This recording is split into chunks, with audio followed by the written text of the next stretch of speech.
We're taking a look at your top story this morning. Public Protector Advocate Busisiwe Mkhwebane has backed down on her remedial action on the CIX report.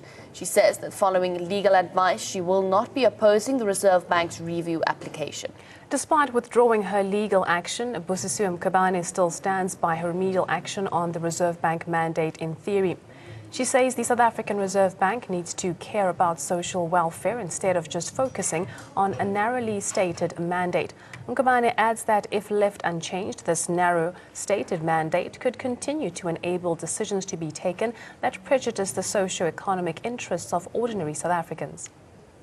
Major motivation that the lifeboat that was received by Absa, which resulted in adverse financial impact and uncertainty amongst your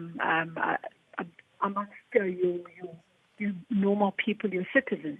So at the end of the day, that's the issue that made him become concerned, that it was evident that from a socio-economic well-being of South Africans, people were not benefiting from this. So at the end of the day, based on that, she then felt that if it had to ensure that you then are able to get that money back, you then have to be able to broaden the mandate of the Reserve Bank. Explained the reason for arriving at the remedial action recommending the amendment of the Constitution. With this affidavit, the Public Protector submitted the mandate of the Reserve Bank is narrowly stated. However, she went further to say based on the findings that she had in terms of the Bank having received illegal money, she felt that there were transgressions that were done, and the remedial actions, after following legal advice, she then realized that it borders to the independence of the Reserve Bank.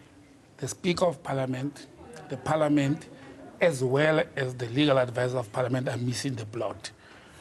I don't think they have applied their minds properly to the Public Protector's report. I don't think those who advise the Speaker of Parliament, they've applied their mind properly, or the Speaker is not listening. Because, people are excited about this report and recommendations of the Public Protector to say she is looking forward, or the Office of the Public Protector, to change the legislation in the country regarding the South African Reserve Bank. The Public Protector is right. When there is no action taken, if we go back to say, when did the CX report come out? It's months now. And there is no mention of what the remedial, there's no mention of what the remedial action is going to be. So the Public Protector has done what she's mandated to do. She's within her mandate. Parliamentary process, we must recognize and remember, is two processes. It's one, a legislative process, and two, a political process. The political process is one that we test by the ballot, right? The legislative process is one that we test in various institutions within this country. We test the test the legislature using the judiciary, and if the judiciary finds that the legislature is inefficient, it recommends that you ought to make some change to it to fix it, right? This is why when the Constitutional Court makes a landmark ruling, sometimes that ruling has to go to Parliament so that Parliament can fix the legislature thereof.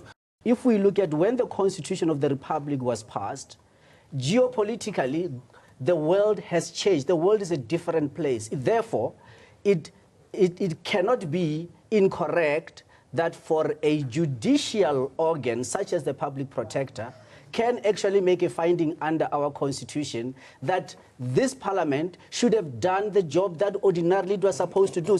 Why would you as a government have a Federal Reserve System, a reserve bank that does not account to the country of its origin, does not actually literally look at the interests and needs of its people? Everybody is reacting over the Public Protector's recommendation, but people are not looking at the imperative as to why we have to amend the law as well as the Constitution.